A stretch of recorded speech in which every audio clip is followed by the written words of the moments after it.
Hello बच्चों, welcome to the fourth lecture of effects of electric current. In the previous class हम लोगों ने ये सीखा है कि मैग्नेटिक इफेक्ट्स हम लोगों ने स्टार्ट किया था कि इलेक्ट्रिक करंट पास करने से उसके मैग्नेटिक इफेक्ट्स क्या होते हैं, ठीक है, जिसमें हम लोगों ने फ्लेमिंग्स लेफ्ट हैंड रूल पढ़ा था and we went on to learn about the working of an electric motor, ठीक है. So that was the effect of electric current which produces a magnetic field and उससे हम लोग ने motors वगैरह कैसे हम लोग ने develop किए. Now in this class we are going to understand a different effect of electric current. तो last class में हम लोग ने ये देखा था कि एक electric current को एक wire में से pass करने के बाद उसके आसपास एक magnetic field बनाता है. अब उस करंट कैरिंग कंडक्टर को मैं एक मैग्नेटिक फील्ड के अंदर रखता हूं तो उसको एक फोर्स एक्सपीरियंस होता है, ठीक है. तो in this class we are going to understand if there is an opposite phenomenon possible. मतलब ऑपोजिट चीज क्या है. पहले हम लोग क्या करते थे कि यहाँ पे एक मैग्नेट होता था, ठीक है, उसके अंदर एक कॉइल को रख के इस कॉइल के अंदर से हम लोग करंट पास करते थे. यहाँ से ऐसे करंट जाके ऐसे घूम के नीचे आएगा. तो अगर करंट कैरिंग कंडक्टर को हम लोग ने एक मैग्नेटिक फील्ड के अंदर परपेंडिकुलरली रख देते थे तो क्या होता था, उसके ऊपर फोर्स एक्सपीरियंस होता था और वो घूमने लगता था, राइट. हम लोग ने देखा मोटर ऐसे काम करता है. तो मतलब हम लोग ने क्या किया, वी गेव करंट,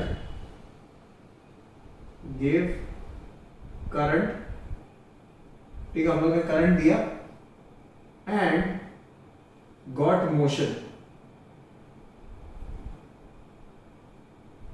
मतलब क्या कि हम लोगों ने करंट दिया तो बदली में मोटर ने हम लोग को चीजें घुमा के दी.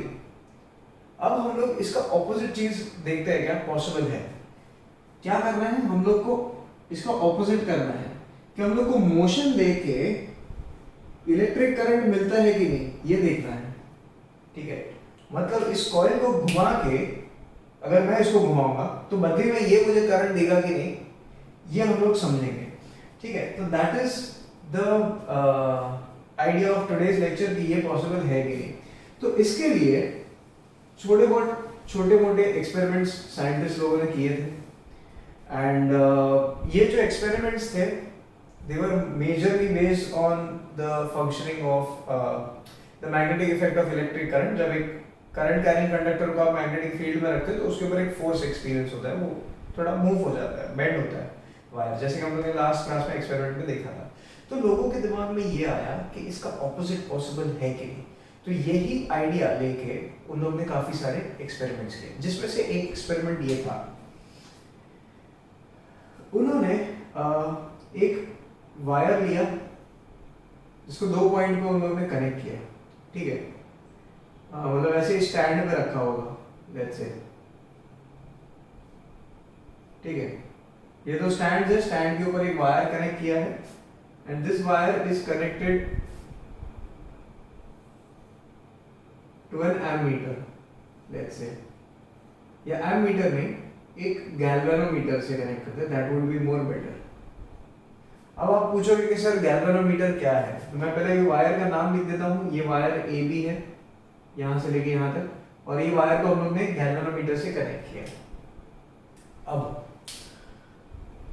गैल्वेनोमीटर क्या होता है, एक ऐसा डिवाइस होता है जो आपके सर्किट में अगर करंट फ्लो हो रहा है, छोटे से छोटा करंट माइक्रो एम्पियर्स तक, माइक्रो एम्पियर्स मतलब 10⁻⁻⁶ एम्पियर्स का भी अगर छोटा सा माइन्यूट करंट अगर जा रहा है इस सर्किट में से तो उसको भी ये आपको डिटेक्ट करके बता देगा कि भैया इसमें करंट है करके, ठीक है.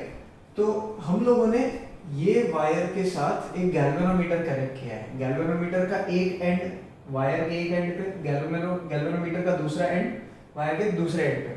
मतलब इसके दो लेग्स होते हैं. मैं आपको दिखाऊंगा बाद में, एक फोटो मैं डाल दूंगा कि गैल्वेनोमीटर रियल लाइफ में कैसा दिखता है. तो उसके दो टर्मिनल होते हैं. तो जहां पे भी आपको देखना ना कि अच्छा यहाँ से लेके यहाँ तक करंट जा रहा है कि नहीं, तो वो दो पॉइंट्स के बीच में अगर आपको चेक करना है कि करंट जा रहा है कि नहीं, तो वो दो पॉइंट्स पे गैल्वेनोमीटर के दो लेग्स को आपको कनेक्ट कर देना है. तो गैल्वेनोमीटर आपको डिफ्लेक्ट करके बताएगा अगर करंट जा रहा होगा तो आपका नीडल डिफ्लेक्ट हो जाएगा। तो गैल्वेनोमीटर में कैसा होता है कि अगर करंट लेफ्ट टू राइट जा रहा है, लेफ्ट टू राइट जा रहा है, तो उसका जो नीडल होता है ना, उसका नीडल सेंटर में होता है एंड सेंटर में उसका जीरो होता है, ठीक है। अगर आपका करंट लेफ्ट टू राइट जा रहा है तो ये नीडल राइट साइड पे बेंड होगा, और अगर आपका करंट लेफ्ट साइड पे जा रहा है तो ये नीडल लेफ्ट साइड पे बेंड होगा। तो मतलब करंट का एक तरह से डायरेक्शन भी आपको पता चलेगा कि अच्छा इधर से ऐसे जा रहा है, इधर से ऐसे जा रहा है, ठीक है। तो ये तो गैल्वेनोमीटर कैसे काम करता है उसके ऊपर है, क्या काम करता है, कैसे काम करता है वो एक अलग कहानी है, तो उसको मैं अलग से एक्सप्लेन करूंगा बाद में। सो अब ये एक्सपेरिमेंट में करना क्या था, इन्होंने एक बार मैग्नेट लिया, जैसे ये नॉर्थ पोल है और ये साउथ पोल है, और बार मैग्नेट को उन्होंने इस वायर के नीचे से ऐसे अंदर बार किया। मतलब ये वायर है, ये पॉइंट ए है, ये पॉइंट बी है, ठीक है। ऊपर गैल्वेनोमीटर हम लोग ने रखा हुआ है। अब वायर के नीचे से ऐसे जो ये है आपका मैग्नेट है, बार मैग्नेट, उसको ऐसे अंदर बार फटाफट कर रहे हैं। अब ये क्या है, ये टू एंड फ्रो मोशन, आगे पीछे वाले मोशन से क्या हो रहा है ना, उन लोगों ने देखा कि ये नीडल है ना हल्का से डिफ्लेक्ट हो रहा है, थोड़ा सा इधर जाएगा, कभी थोड़ा सा इधर जाएगा, थोड़ा इधर जाता है, थोड़ा इधर जाता है। तो लोग ये देख के काफी शॉक हो गए। उन लोगों ने सोचा कि गैल्वेनोमीटर का नीडल कब डिफ्लेक्ट होगा। तो गैल्वेनोमीटर का नीडल सिर्फ तब डिफ्लेक्ट होगा जब उस सर्किट में करंट फ्लो हो रहा है, ठीक है। फिर उन्होंने सोचा कि हम लोगों ने ये वायर एक गैल्वेनोमीटर से कनेक्ट किया है, किसी बैटरी से तो कनेक्ट किया नहीं है कि जो बैटरी इसके अंदर करंट सप्लाई कर रहा है। तो बोला सही बात है, तो फिर इसके अंदर करंट कैसे आ सकता है। तो उन्होंने सोचा कि ये मैग्नेट को इसके ऊपर अंदर बार ये वायर के आसपास से फटाफट लेके जाने की वजह से, आगे पीछे लेके जाने की वजह से शायद इसके अंदर इलेक्ट्रिसिटी प्रोड्यूस हो गई हो और उसकी वजह से एक इलेक्ट्रिक करंट फ्लो हो रहा हो, ठीक है। तो ये एक्सपेरिमेंट कंडक्ट करने के बाद एक साइंटिस्ट था जिसका नाम था माइकल फैराडे, एंड मैं आज ये वीडियो पोस्ट करूंगा। It is in and coincidence देखिए कि आज 25 अगस्त है 2020, एंड आज ही के दिन माइकल फैराडे का डेथ हो गया था इन द ईयर 1867, ठीक है। और 4 दिन बाद 29 अगस्त 1831 के दिन माइकल फैराडे ने अपना इलेक्ट्रोमैग्नेटिक इंडक्शन के बारे में पेपर पब्लिश किया था, ठीक है, जिसमें उन्होंने रिसर्च किया था कि कैसे एक मैग्नेट से आप इलेक्ट्रिसिटी प्रोड्यूस कर सकते हो। So it is a very strange coincidence, but ठीक है, चलो कोई बात नहीं।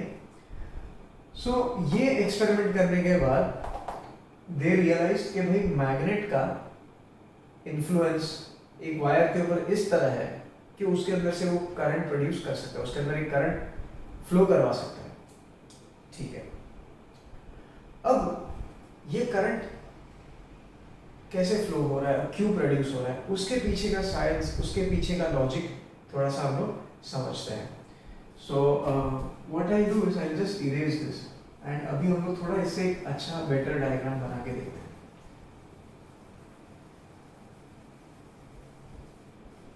तो आई होप आपको गैल्वेनोमीटर का काम समझ गया। गैल्वेनोमीटर सिर्फ यही काम करने बैठा है कि भाई सर्किट में करंट फ्लो हो रहा है कि नहीं, ये आपको चेक करके बताएगा, और कुछ काम नहीं है इसका, ठीक है।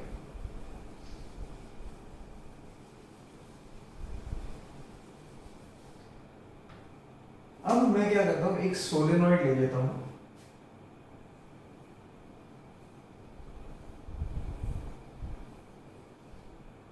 और इस सोलेनॉइड को मैं एक गैल्वेनोमीटर से कनेक्ट कर देता हूं। अब मैं यहां पे एक बार मैग्नेट लेके आता हूं,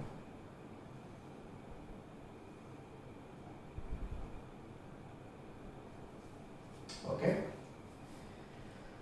तो ये बार मैग्नेट को अब हम लोग क्या करने वाले हैं, ये जो सोलेनॉइड है, लेट्स से ये सोलेनॉइड है मेरा हाथ, इस बार मैग्नेट को हम लोग इस सोलेनॉइड के अंदर तक लेके जाएंगे, बाहर लेके आएंगे, अंदर लेके जाएंगे, बाहर लेके जाएंगे। अब हम लोग को ये देखना है कि क्या ये इस गैल्वेनोमीटर के नीडल को मूव कर पाता है कि नहीं। मतलब अगर गैल्वेनोमीटर का नीडल अगर मूव हुआ, दैट मीन्स इसके अंदर करंट प्रोड्यूस हुआ होगा, ठीक है। तो ये मैग्नेट को मैं पहले नॉर्थ के तरफ लेके, नॉर्थ जो साइड है मैग्नेट का, उसको मैं इसके तरफ लेके जाता हूँ, ठीक है। तो अब क्या होगा कि ये नॉर्थ पोल, जब मैं इस बार मैग्नेट को, ये मेरा बार मैग्नेट है, ये मेरा नॉर्थ पोल है, अब इसको मैं धीरे धीरे करके इसके पास लेके जाता हूँ।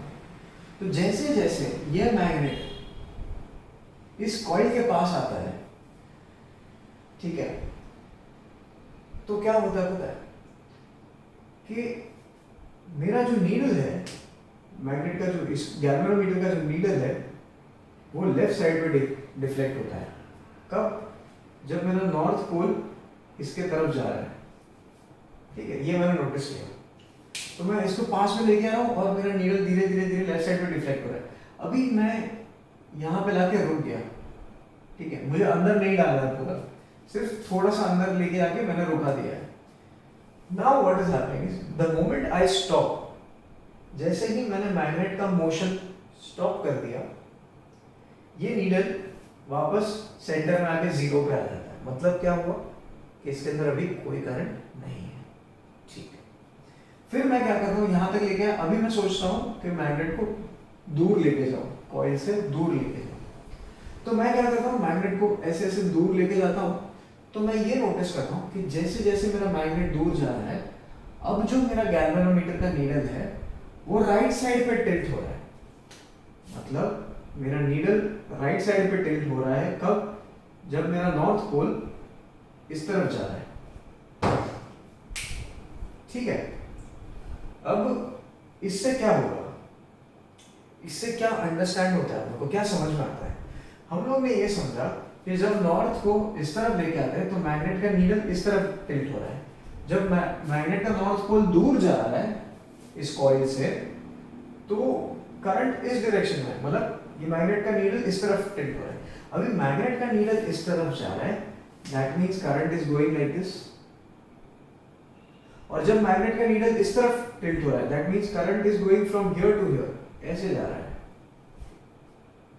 तो मतलब they understood that मैग्नेट के मोशन के हिसाब से आपका करंट का डायरेक्शन डिसाइड होगा।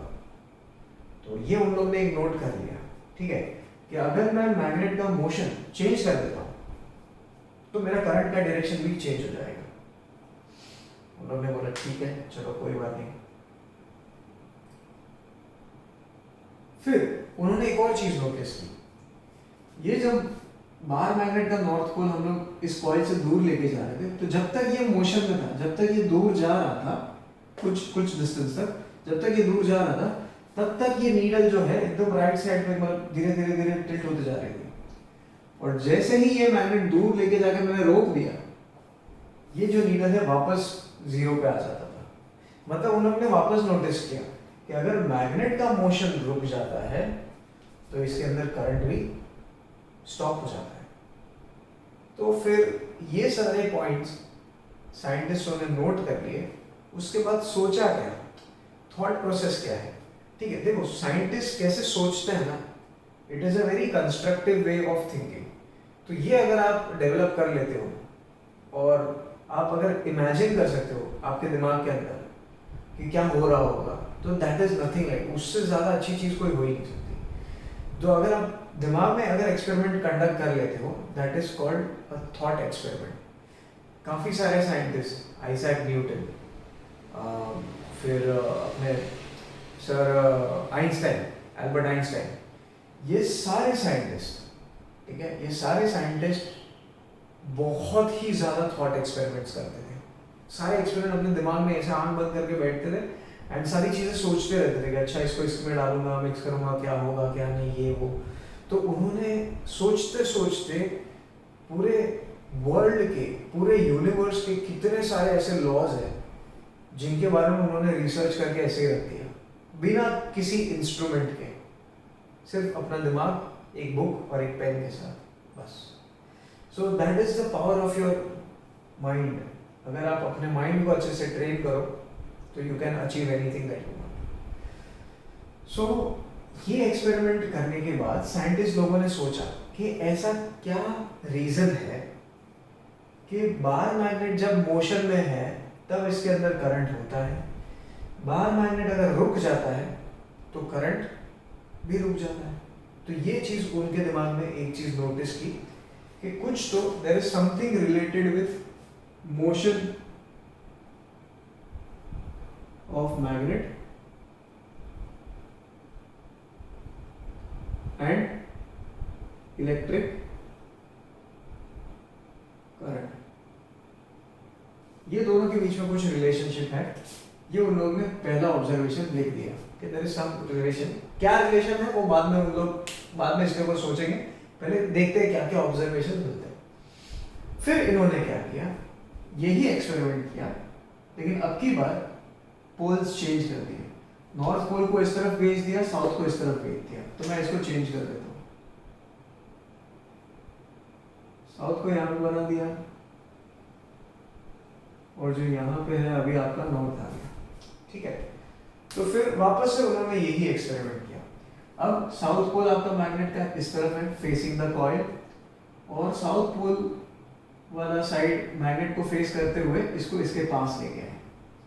तो इन लोगों ने क्या नोटिस किया कि पहले जब ये मोशन में नहीं था तब इसके अंदर भी कोई करंट नहीं था, जैसे ही ये इसके तरफ मूव होना स्टार्ट हुआ इसके अंदर एक करंट डिटेक्ट किया गया, नीडल डिफ्लेक्ट हुआ।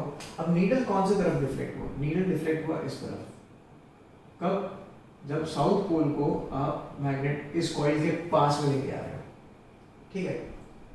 फिर यहाँ पे पास में लेके आया तब तक करंट है, जैसे ही रुक गए ये नीडल टक करके जीरो कर गए बीच में सेंटर में, नो करंट। तो उन लोग ने बोला कि ये साउथ पोल के लिए भी ये सेम चीजें हो रही हैं, चलो करके देखते हैं। फिर अब की बार साउथ पोल यहाँ तक ला दिया उन्होंने, अभी इससे दूर लेके जा रहे हैं। अब क्या हो रहा है, जैसे ही साउथ पोल दूर जा रहा है इस कॉइल से, वापस नीडल डिफ्लेक्ट होता है। अब की बार नीडल ऑपोजिट डायरेक्शन में डिफ्लेक्ट होता है इस तरफ। कब, जब साउथ पोल दूर जा रहा है। तो ये साउथ पोल दूर जा रहा है तब तक ये नीडल डिफ्लेक्टेड है, जैसे ही रुक गया ये नीडल भी रुक जाता है, नीडल भी सेंटर में आ जाता है। फिर साइंटिस्ट लोगों ने ये वाला ऑब्जर्वेशन और ये वाले ऑब्जर्वेशन को कंपेयर किया। उन्होंने देखा ये एग्जैक्टली ऑपोजिट्स है। जब नॉर्थ को मैं पास लेके आता हूं तो नीडल इस तरफ डिफ्लेक्ट होता है, जब मैं साउथ को पास लेके आता हूं तो नीडल इस तरफ डिफ्लेक्ट होता है। जब नॉर्थ को मैं दूर लेके जाता हूं तो नीडल मेरा इस तरफ डिफ्लेक्ट होता है, और जब मैं साउथ को दूर लेके जाता हूं तो मेरा नीडल इस तरफ डिफ्लेक्ट होता है, मतलब कंप्लीटली ऑपोजिट। तो उन्होंने एक चीज तो डेफिनेटली नोट किया कि there is some relationship between motion and direction of current, motion of magnet and direction of current लिखना चाहिए, डायरेक्शन ऑफ इलेक्ट्रिक करंट। ये सब होने के बाद उन्होंने सोचना स्टार्ट किया, ठीक है। किसने, माइकल फैराडे ने सोचना स्टार्ट किया कि क्या होगा। तो देखो उन्होंने कैसे सोचा होगा, मतलब ऐसे साइंटिस्ट लोगों का थॉट प्रोसेस कैसा होता है, ठीक है। ये मैंने जो दरअसल मैंने गलती से अभी इरेज कर दिया आपको बोलने से पहले। आप थोड़ा वीडियो को रिवाइंड करके इसको नोट कर लीजिएगा ताकि आपको मतलब जब इसको रिवाइज करो तो आपको समझ में याद रहे। अब देखिए ये बार मैग्नेट है, बार मैग्नेट के आसपास क्या होता है, उसका मैग्नेटिक फील्ड होता है। तो उसका मैग्नेटिक फील्ड बना दिया जाए तो ये नॉर्थ पोल से स्टार्ट होता है, साउथ में आता है, नीचे भी होता है लेकिन अभी मैंने यहाँ पे लिखा हुआ है तो मैंने इसको नहीं बनाना, ठीक है। फिर ऐसे बहुत सारे ऐसे होते हैं, राइट, मैग्नेटिक फील्ड लाइंस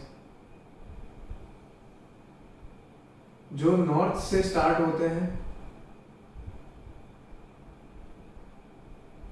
और साउथ पे टर्मिनेट होते हैं, ठीक है। नॉर्थ से निकल के साउथ पर नीचे भी होता है, अभी मैं बना नहीं रहा हूं फिलहाल। अब जब मैं इस मैग्नेट को, नॉर्थ पोल इस तरफ साउथ पोल इस तरफ, इस मैग्नेट को मैं इस कॉइल के पास में लेके आता हूं तो क्या होगा, ये मैग्नेट तो आ जाएगा इस तरफ और उसका मैग्नेटिक फील्ड उधर ही रह जाएगा। नहीं, ऐसा नहीं होता, मैग्नेटिक फील्ड भी अपने साथ ही लेके आएगा, ठीक है, because they are one and the same, जहां मैग्नेट वहां वहां उसका मैग्नेटिक फील्ड। तो अब क्या होता है कि जैसे ये बाहर मैग्नेट इसके पास में आता है ना, तो ये जो कॉइल की वायर्स है, एक एक कॉइल है, ये एक एक मैग्नेटिक फील्ड के साथ, फील्ड लाइन के साथ है ना इंटरसेक्ट होते हैं। एक इंटरसेक्ट होगा, फिर दूसरा, जैसे और पास ले जाऊंगा तो अभी दो मैग्नेटिक फील्ड लाइन इंटरसेक्ट हो रहा है, फिर थोड़ा और पास लाऊंगा तो ये तीसरा वाला भी इंटरसेक्ट हो जाएगा, और पास लाऊंगा तो ये चौथा वाला भी इंटरसेक्ट हो जाएगा। तो अभी मैंने तो यहाँ पे सिर्फ 4 बनाए हैं, असल में तो बहुत ज्यादा होते हैं, ठीक है। तो उन्होंने ये सोचा कि जब तक ये मोशन में है तब तक क्या है, नई नई मैग्नेटिक फील्ड लाइंस कट हो रही है, इस कॉइल के साथ कट हो रही है, ठीक है, इंटरसेक्ट हो रही है। और जैसे ही यहाँ पे लाके छोड़ दिया, तो मतलब समझ लो यहाँ पे लाने के बाद ये चारों मैग्नेटिक फील्ड लाइंस कट हो गई, लेकिन इसका मोशन स्टॉप होने की वजह से क्या होगा, कोई नई मैग्नेटिक फील्ड लाइन अभी कट नहीं होगी, ठीक है। तो उन्होंने ये लिखा कि जब तक, इन्होंने क्या नोट किया कि जब तक नया नया मैग्नेटिक फील्ड लाइंस इंटरसेक्ट हो रहा है तब तक इसके अंदर करंट है, और नया नया मैग्नेटिक फील्ड लाइंस कब इंटरसेक्ट होगा, जब तक वो मोशन में है ना, जब तक इसके तरफ मूव होता है तो हाँ पहला वाला कट हुआ, दूसरा वाला कट हुआ, तीसरा हुआ, चौथा हुआ, पांचवा हुआ, ऐसे कट होते ही जाएंगे, राइट। तो जितना बार आपका कंटिन्यूसली नया मैग्नेटिक फील्ड लाइंस इंटरसेक्ट हो रहा है इस कॉइल के साथ, उतनी देर तक आपको करंट देखने मिलता है गैल्वेनोमीटर में। जैसे ही मैग्नेट स्टॉप हो गया, मतलब क्या, अभी जितने कट हो गए वो हो गए, अब कोई और नया मैग्नेटिक फील्ड लाइन इस कॉइल के साथ इंटरसेक्ट नहीं होगा, करेक्ट। तो मतलब कोई नया करंट भी डेवलप नहीं होगा, करंट भी आपका जीरो हो जाएगा। फिर जब इस मैग्नेट को मैं दूर लेके जाता हूं तो क्या होगा, अभी देखो मैग्नेट को मैं यहाँ पे लेके आया तो ये चारों magnetic field line already intersect होके बैठी है, ठीक है, यहाँ पे बैठे हैं चारों। अब जैसे ही मैं इसको दूर लेके जाता हूँ तो ये पहला वाला इंटरसेक्ट हुआ, फिर दूसरा हुआ, फिर तीसरा हुआ, फिर चौथा हुआ, वैसे मैग्नेटिक फील्ड लाइन इंटरसेक्ट होते हुए बाहर जाएंगे, ठीक है। तो मतलब नया नया मैग्नेटिक फील्ड लाइन वापस से इंटरसेक्ट हो रहा है, पहले एक हो रहा था, फिर 2 हुआ, फिर 3 हुआ, फिर चारों हो गए। जब चारों बाहर निकल जाएंगे तो चारों इंटरसेक्ट होकर निकल जाएंगे। तो मतलब जब तक ये नए नए मैग्नेटिक फील्ड लाइंस इंटरसेक्ट होते हुए बाहर जा रहा है मैग्नेट, तब तक एक इलेक्ट्रिक करंट है, ठीक है, ऑपोजिट डायरेक्शन, कोई अलग डायरेक्शन में कोई बात नहीं, लेकिन तब तक है। जैसे ही ये मैग्नेट को मैं दूर लेके जाके रोक देता हूँ तो जितने मैग्नेटिक फील्ड लाइंस इंटरसेक्ट होने थे हो गए, अब कोई नया तो होगा नहीं, तो वापस करंट फ्लो होना बंद हो जाता है। तो उन्होंने ये नोटिस किया, और ये चीज बाद में आगे जाके बन जाता है फैराडेज लॉ। तो फैराडे ने क्या कहा था, Faraday had said that as long as there is a rate of change of magnetic flux that is linked to the coil, it is directly proportional to the EMF induced in the coil. EMF अभी क्या हो रहा है,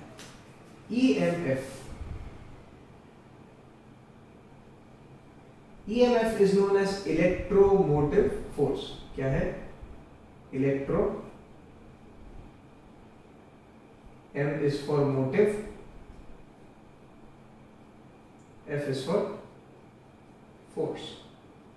मतलब देखो electric current flow हो रहा है ना इसके अंदर, तो करंट कब फ्लो होगा, जब उसके अंदर के इलेक्ट्रॉन्स, इस वायर के इलेक्ट्रॉन्स फ्लो होंगे, करेक्ट। तो इलेक्ट्रोमोटिव फोर्स मतलब क्या, इलेक्ट्रॉन्स को फ्लो होने का बहाना तो देना पड़ेगा ना। तो मतलब without any reason electrons flow होंगे क्या, मतलब ऐसे तो कोई भी वायर भी ऐसे, मतलब ऐसे वायर का टुकड़ा अगर मैं हाथ में पकड़ लूं तो मेरे को करंट लग जाएगा क्या, नहीं। क्यों, क्योंकि उसके अंदर जो इलेक्ट्रॉन्स है वो एक ही डायरेक्शन में फ्लो नहीं हो रहे, उनके पास कोई रीजन ही नहीं है, right.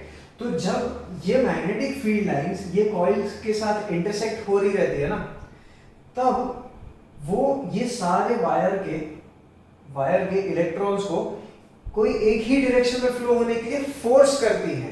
That is why it produces N electromotive force, एक ऐसा फोर्स जो इलेक्ट्रॉन्स को मूव होने के लिए फोर्स करता है, ठीक है, इलेक्ट्रॉन्स को मूव होने के लिए फोर्स करता है। कौन सा फोर्स, इलेक्ट्रोमोटिव फोर्स।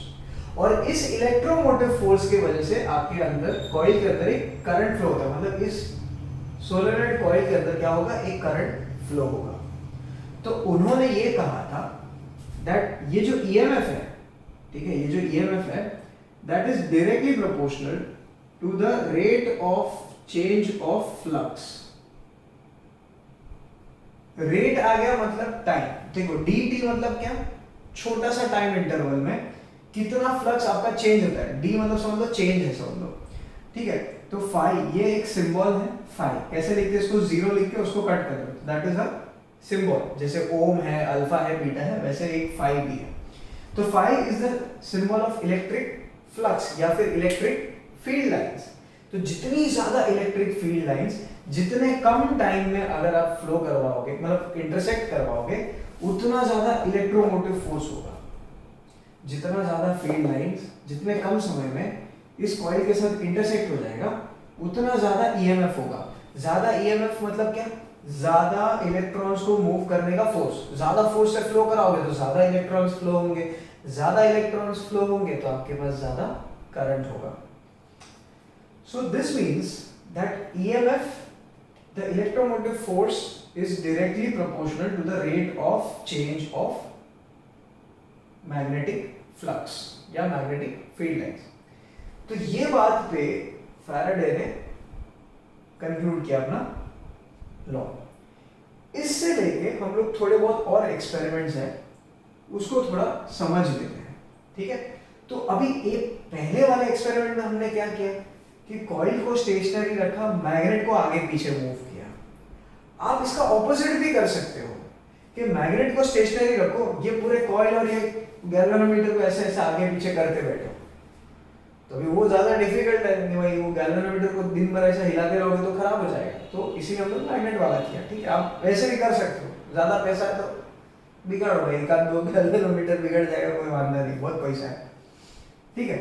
तो उसमें भी सेम चीज होगा, मतलब एक चीज स्टेशनरी है तो ये मूविंग है, ये स्टेशनरी है तो ये मूविंग है, मतलब दोनों के रिस्पेक्ट में there has to be some relative motion. Relative motion मतलब मेरे हिसाब से ये भाई साहब मूव हो रहा है, ठीक है, मतलब इसके हिसाब से ये मूव हो रहा है। और अगर ये स्टेशनरी है तो बोलेगा कि भाई मेरे हिसाब से ये मूव हो रहा है। तो रिलेटिव, दोनों के बीच में रिलेशन है ना, तो इसके हिसाब से वो मूव रहा है, उसके हिसाब से ये मूव हो रहा है। तो रिलेटिव मोशन दोनों के बीच में होता है। तो उसमें क्या करना है, whenever there is relative motion between a magnet and a closed loop or a wire in a closed loop, there is an electric current induced in the coil or in the loop। अभी ये current induce होता है, इसके अंदर induce होता है and produce होना is different thing. Produce मतलब देखो अभी इसके अंदर इलेक्ट्रिक करंट आ जाता है ऑटोमेटिकली। भाई क्या इसे किसी ने बैटरी लगाया है क्या यहाँ पे, नहीं, तो करंट किसने दिया, फिर ऑटोमेटिकली आ जाता है। तो इसका एक एग्जांपल देता हूँ छोटा सा, कि समझ लीजिए एक लेडी है, ठीक है, उसकी 2-2.5 साल की छोटी बच्ची है और उसकी मम्मी उसको ABCD सिखा रही है, ठीक है। तो उसकी मम्मी उसके सामने बैठी है और उसको बोलती है मेरे बात बोलने का, रिपीट करने का, A फॉर एप्पल, तो बच्ची भी बोलती है A फॉर एप्पल। वो बोलेगी B फॉर बॉल, तो बच्ची भी बोलती है B फॉर बॉल। ऐसे करते करते ABCD H आता है ना, तब कुकर का सीटी बजता है। तो बोलती है कि उसकी बड़ी बहन रहेगी, ठीक है, तो बड़ी बहन को नाम से बुलाएगी, बोलती है अरे प्रेरणा एक काम करना, तो सीटी बंद कर दे कुकर का। प्रेरणा ऐसे बोलो सर, प्रेरणा कुकर का सीटी बंद कर। फिर बाद में बोला H फॉर हाउस, ठीक है, तो बच्ची बोलती है H फॉर हाउस। तो H तक के अल्फाबेट्स पहले दिन पे बच्ची को सिखा दिया। अब अगले दिन क्या होता है, बच्ची को सारा याद हो गया। अब मम्मी उसको बोलती है A फॉर, तो बोलती है एप्पल, B फॉर बॉल, तो ऐसे खुद ही बोलती है बच्ची, बोलती है नहीं मैं ही बोलूंगी A फॉर एप्पल, तू मत बोल। तो उसकी मम्मी बोलती है ठीक है, तो बच्ची बोलती है A for apple, B for ball, C for cat, D for dog, E for elephant, F for fox. अभी F के बाद G बोलने से पहले वो बोलती है प्रेरणा कुकर का सीटी बंद कर, फिर बाद में बोलेगी G फॉर गोट। तो उसकी मम्मी बोलती है यार ये बीच में प्रेरणा कुकर का सीटी बंद कर कहाँ से आ गया, ये तो मैंने नहीं सिखाया तुझे। अभी कुकर भी नहीं बज रहा है कि भाई सीटी जिसका बज रहा है तो उसका सीटी बंद करने बोल रही है। तो उसकी मम्मी ने फिर सोचा, तो उसको याद आया कि हाँ कल जब मैं इसको ABCD मतलब सिखा रही थी तब कुकर का सीटी बजा था। तो तब उसकी मम्मी ने उसको बोला, अरे प्रेरणा एक काम कर, कुकर का सीटी बंद कर दे। तो ये बच्ची ने ऑटोमेटिकली उसको इंड्यूस कर दिया, ऑटोमेटिकली उसने सीख लिया वो चीज, ठीक है। उसकी मम्मी को उसको डायरेक्टली सिखाना नहीं पड़ा। तो दैट मीन्स दैट इंफॉर्मेशन, वो कुकर का वाला इंफॉर्मेशन उसके अंदर ऑटोमेटिकली इंड्यूस हुआ। वैसे ही यहाँ पे ईएमएफ या इलेक्ट्रोमोटिव फोर्स, इलेक्ट्रॉन्स को मूव होने के लिए एक जो फोर्स लगता है, ये ऑटोमेटिकली इंड्यूस हो जाता है। ऑटोमेटिकली इस कॉइल के इलेक्ट्रॉन्स के पास वो फोर्स आ जाता है जिसकी वजह से वो मूव होना स्टार्ट करते हैं। So that is what is called electromagnetic induction. Magnets की वजह से इलेक्ट्रॉन्स का मूवमेंट ऑटोमेटिकली आपने प्रोड्यूस किया, ऑटोमेटिकली इंड्यूस किया, ठीक है। That is called electromagnetic induction. So अभी let us discuss something more complex. मतलब एक बार तो हम लोगों ने मैग्नेट के साथ कर लिया, वो तो काफी सिंपल था। अब दूसरी चीज करके देखते हैं। दूसरी चीज मैं क्या करूंगा, यहाँ पे एक बार मैग्नेट की जगह पे मैं एक सोलेनॉइड ले सकता हूँ कि नहीं? आपको भी पता है कि सोलेनॉइड जो मैग्नेटिक फील्ड बनाता है that is very similar to the magnetic field produced by a bar magnet. तो अभी मैं इस कॉइल को प्राइमरी कॉइल बोलता हूं। क्या बोलता हूं? प्राइमरी। और इसको मैं स्टेशनरी रखूंगा, इसको हिलाऊंगा नहीं। भाई गैल्वेनोमीटर महंगा है, भाई अपने पास तो पैसा नहीं है, तो इसको अपन खराब नहीं होने देंगे, इसको स्टेशनरी रखें। अब पास में मैं क्या करता हूं, एक दूसरा कॉइल ले लेता हूं, सोलेनॉइड कॉइल, और इसको मैं एक बैटरी के साथ कनेक्ट कर देता हूं जिसमें की भी है, ठीक है। तो अब मैं क्या करता हूं, मैं इसको प्लग कर दूंगा, तो बैटरी के पॉजिटिव टर्मिनल से करंट फ्लो होगा, ऐसे ऐसे जाके ऐसे जाके ऐसे आ जाएगा, राइट, ठीक है। तो जैसे ही करंट इसके अंदर फ्लो होगा कॉइल के अंदर, तो ये अपने आसपास एक मैग्नेटिक फील्ड बनाएगा जो कि एकदम बार मैग्नेट के जैसा होता है, ठीक है। अब मुझे क्या करना है, ये पूरे असेंबली को आगे पीछे करना है क्या? नहीं नहीं नहीं नहीं, वो नहीं भाई, ये भी सब चीज खतरनाक होता है। बैटरी बैटरी की ये सब के साथ आप कहाँ खेलते बैठोगे, तो इसको आगे पीछे नहीं करना है।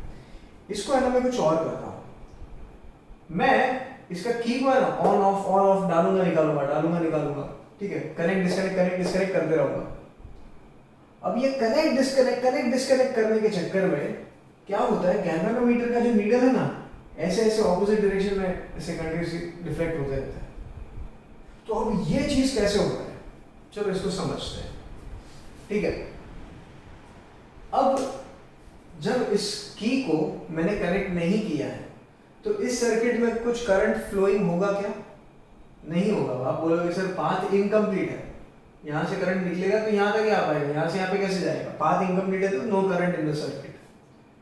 अब जैसे ही मैं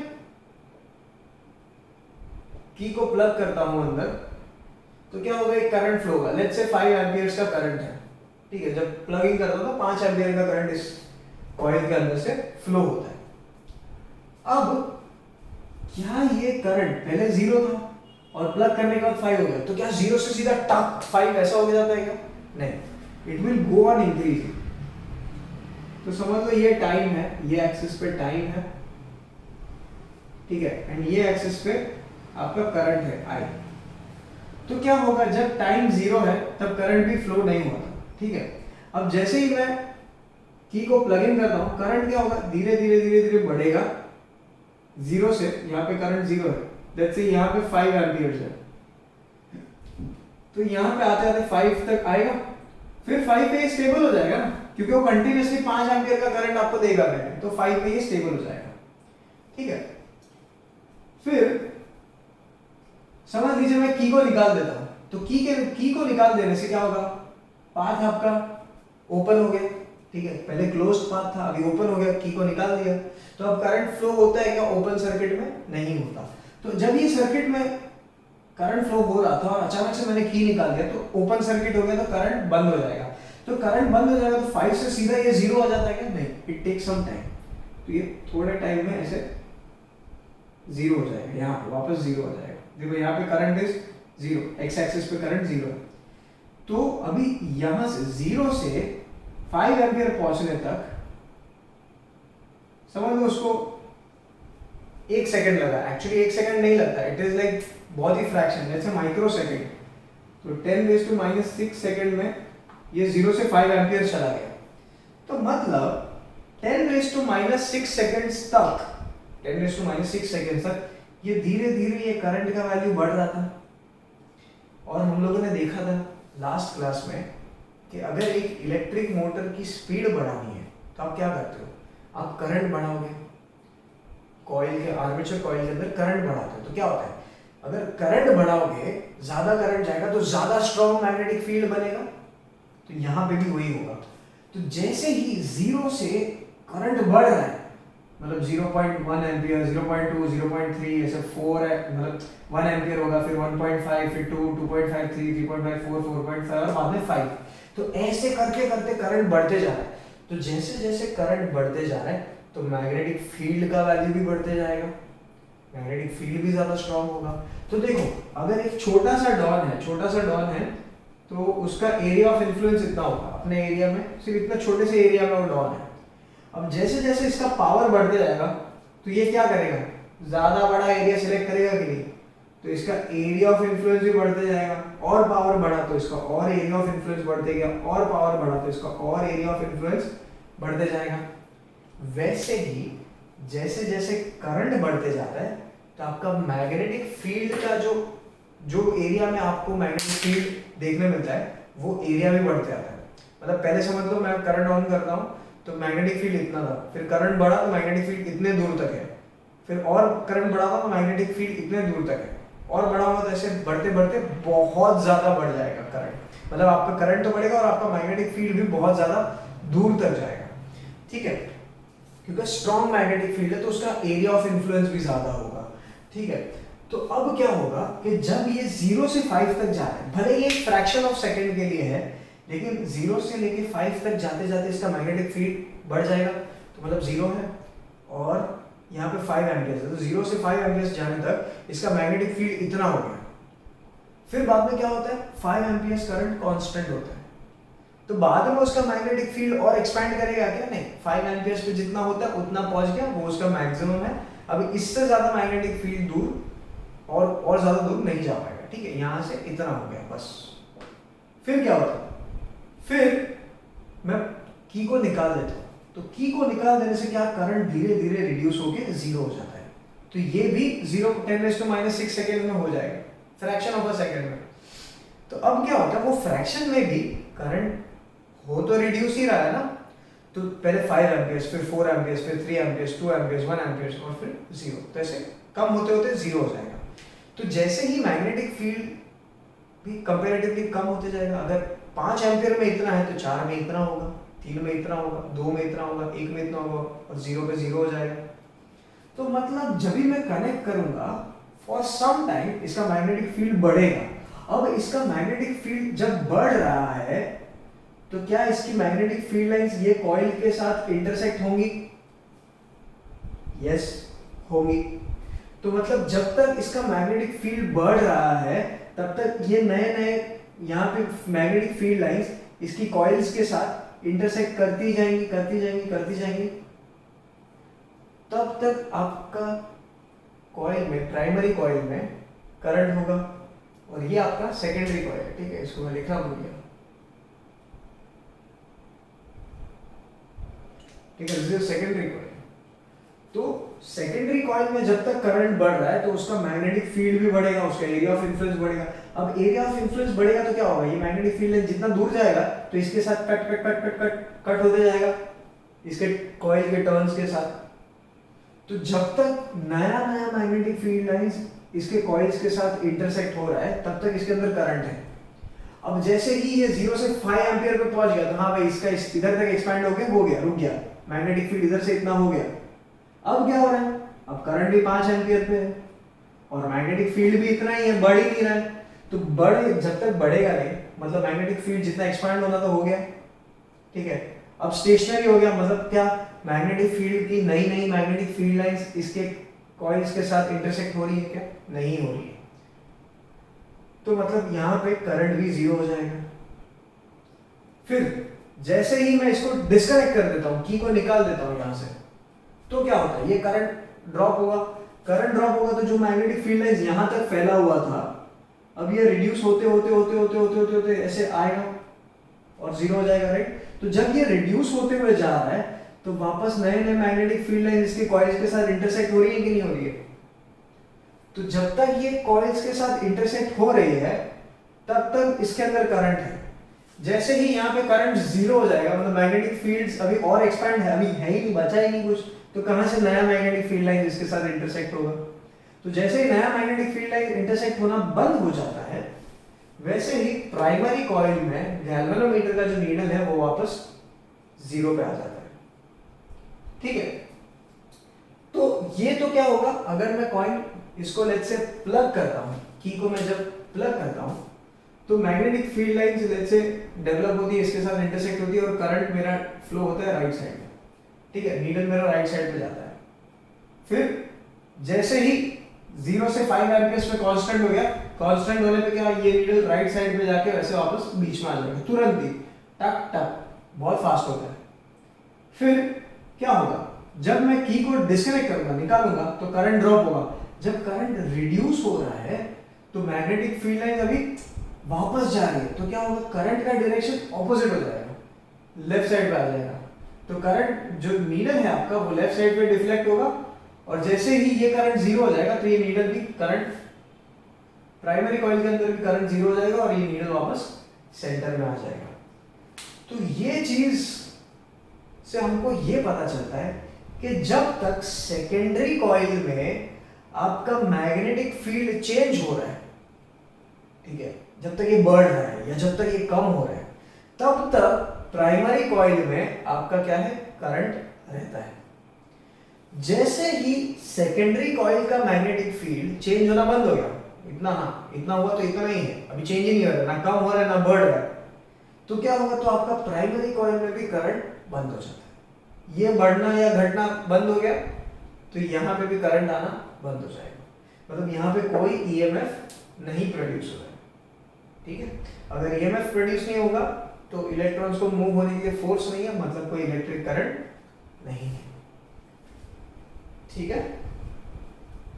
तो अब आपको ये समझना है कि इसको आप यूज कहां पे कर सकते हो। तो इसका यूज हम लोग करते हैं in the device called as an electric generator. मतलब क्या कर रहे हो आप, एक मैग्नेट को मूव कर रहे हो तो इसके अंदर बिजली बन रहा था, राइट। हम लोग को बिजली भी तो बनाना ही है ना, घर पे जो बिजली आता है कहाँ पे, कहीं पे तो बनता होगा। तो लोग बनाते हैं बिजली को, तो कैसे बनाते हैं, with the help of electric generators. तो इलेक्ट्रिक जनरेटर्स कैसे काम करते हैं वो देखेंगे, लेकिन उससे पहले ये जो कॉइल होती है, ये कॉइल के अंदर करंट ससुरा कभी लेफ्ट मारते, कभी यहां से यहां पे जा रहा है, कभी यहां से यहां पे जा रहा है, तो ये चेंज क्यों हो रहा है, ये किसी को पल्ले नहीं पड़ रहा था, ठीक है। तो इसके लिए कुछ तो रिलेशनशिप होगा कि वो मैग्नेट इस तरफ मूव हो रहा है तो कॉइल के अंदर करंट कौन से डायरेक्शन में प्रोड्यूस हो रहा है, इस तरफ जा रहा है तो कॉइल के अंदर करंट दूसरे डायरेक्शन में प्रोड्यूस हो रहा है। तो ये सब के बीच में जो रिलेशनशिप है वो किसने एक्सप्लेन किया, that was explained by Fleming's right hand rule.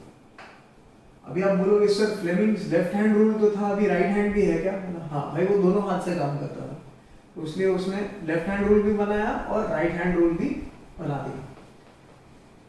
अब फ्लेमिंग्स राइट हैंड रूल क्या कहता है, वो आपको ये कहता है कि stretch the thumb, the index and the middle finger of your right hand, then he said if such that they should be mutually perpendicular, वो सब सेम है उसका कहानी। अभी stretch the thumb, index and the middle finger of your right hand such that they are mutually perpendicular to each other.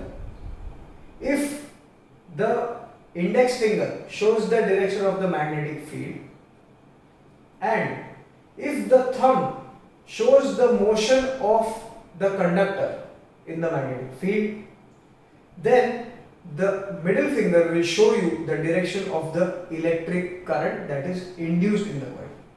मतलब अगर मेरे पास एक मैग्नेट है, समझ लो एक नॉर्थ पोल है, यहाँ पे एक साउथ पोल है, ठीक है, अब इसके बीच में मैं क्या करता हूँ, एक वायर कनेक्ट कर देता हूँ, ठीक है। अब ये वायर को ना मैं ऊपर नीचे ऐसे मूव करूंगा, ऐसे, मतलब समझ लीजिए यहाँ पे नॉर्थ पोल है, यहाँ पे साउथ पोल है, बीच में ये मेरा वायर है। ये वायर को मैं ऐसे ऊपर नीचे मूव करूंगा। मैंने आपको क्या कहा था, या तो मैग्नेट को स्टेशनरी रखो, कॉइल को मूव करो, या तो कॉइल को स्टेशनरी रखो, मैग्नेट को मूव करो। तो दोनों में से कोई एक चीज स्टेशनरी और एक चीज मूविंग है इस केस में। और यहाँ पे ना, यहाँ पे थोड़ा एक्स्ट्रा वायर कनेक्ट करके एक गैल्वेनोमीटर कनेक्ट कर दूंगा। क्यों एक्स्ट्रा वायर? क्योंकि मेरे को गैल्वेनोमीटर को ऐसे ऊपर नीचे नहीं उठाना है। तो अब क्या होगा, देखो यहाँ पे मेरे पास नॉर्थ पोल है, यहाँ पे साउथ पोल है, बीच में मेरा एक मैग्नेट है। अब ये मैग्नेट कैसा है, परपेंडिकुलरली रखा है, सॉरी वायर है, वायर को मैंने परपेंडिकुलरली रखा है इन द मैग्नेटिक फील्ड। अब इस वायर को मैं क्या करूंगा, ऊपर लेके जाऊंगा। तो अभी देखो नॉर्थ पोल से south pole magnetic field line है कि नहीं है? हाँ है, नॉर्थ से साउथ जा रही है। अब नॉर्थ से साउथ मैग्नेटिक फील्ड लाइन सारी यहाँ से यहाँ पे जा रही है। उसमें से एक वायर को मैं ऐसे ऊपर लेके जा रहा हूँ, तो ये क्या आएगा, ये मैग्नेटिक फील्ड लाइन को काटते हुए ऊपर जाएगा ना, ऐसे टक टक टक टक टक, राइट। तो जब तक ये मैग्नेटिक फील्ड लाइंस को काट रहा है तब तक ये वायर के अंदर करंट फ्लो होगा। जैसे ये वायर कट करके ऊपर आके रुक गया, करंट जीरो हो जाएगा। अब ये वापस नीचे की तरफ जा रहा है, तो ऊपर से नीचे की तरफ काटते हुए जाएगा, टक टक टक टक टक, ऐसे मैग्नेटिक फील्ड लाइंस को। तो अब की बार क्या होगा, करंट उल्टा होगा, करंट का डायरेक्शन उल्टा होगा।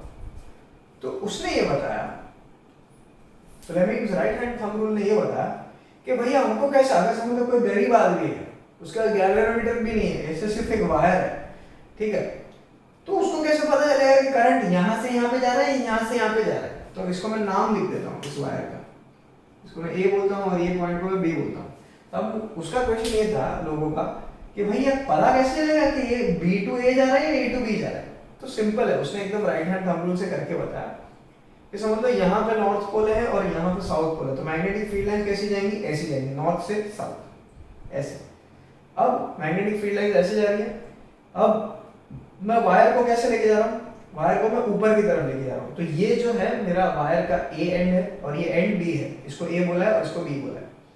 अब क्या है, ये वायर का डायरेक्शन ऑफ मोशन कैसा है, ऊपर की तरफ है। तो your thumb should indicate the motion of the conductor, your index finger in the direction of magnetic field, ये रहा। अब मेरा वायर कैसे ऊपर जाएगा, तो मेरा थंब ऊपर की तरफ खुलेगा, वायर का मोशन ऊपर की तरफ है। तो अब जब मैं अपना मिडिल फिंगर को ओपन करता हूं तो मुझे डायरेक्शन ऑफ करंट मिलेगा। तो मतलब करंट कहां से कहां जाएगा, यहां से यहां पे ऐसे जाएगा, ऐसे फ्रॉम बी टू ए। कब, जब ये वायर ऊपर जा रहा है, ठीक है। तो मतलब मुझे पता चला कि जब वायर ऊपर जा रहा है तो करंट ऐसे जा रहा है, बी से ए, ऐसे घूम के, ठीक है। अब ये वायर ऊपर आ गया, अब इसको मैं नीचे लेके जा रहा हूं, तो देखो करंट का डायरेक्शन चेंज कैसे हो जाता है। तो अब ये मेरा कंडक्टर है, ठीक है, मैग्नेटिक फील्ड का डायरेक्शन इस तरफ है। अब मेरा वायर जो है, मेरा कंडक्टर जो है वो नीचे की तरफ जा रहा है, तो उसका मोशन कैसा होगा, डाउनवर्ड। तो मैं थंब को नीचे करूंगा। अब मैं इसको मिडिल फिंगर को एक्सटेंड करता हूं, तो ये कहां से, यहां से यहां पे बता रहा है, मतलब ए से बी बता रहा है। तो जब ये वायर नीचे जाएगा तब करंट कहां से कहां जाएगा, ए से बी जाएगा, ऐसे। पहले कैसे जा रहा था, बी से, जब ऊपर जा रहा था बी से। तो ये आप करके देखो कि एक डायरेक्शन में अज्यूम कर लो, यहाँ पे नॉर्थ वहां पे साउथ, तो ऐसा हो गया।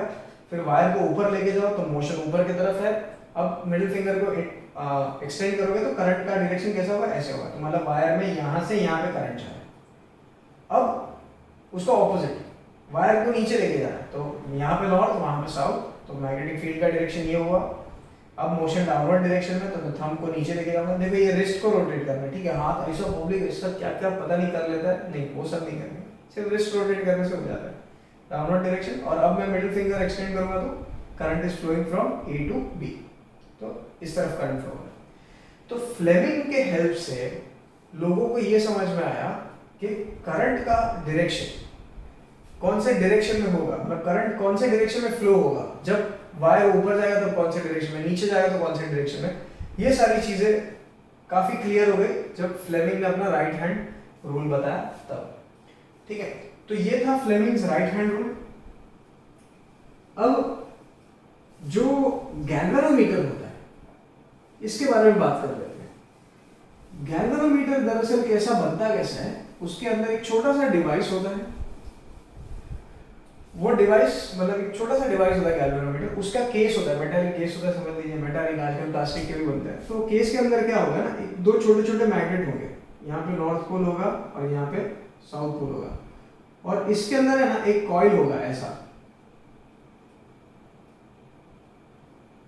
ठीक है, एक कॉइल को रखा रहेगा, और यहाँ पे क्या है ना, यहाँ पे एक नीडल कनेक्ट किया रहेगा जो कि आपको डायल पे दिखता होगा, ठीक है, आपको डायल दिखेगा, ये सब तो अंदर होता है माल मसाला, ये सब नहीं पता चलता।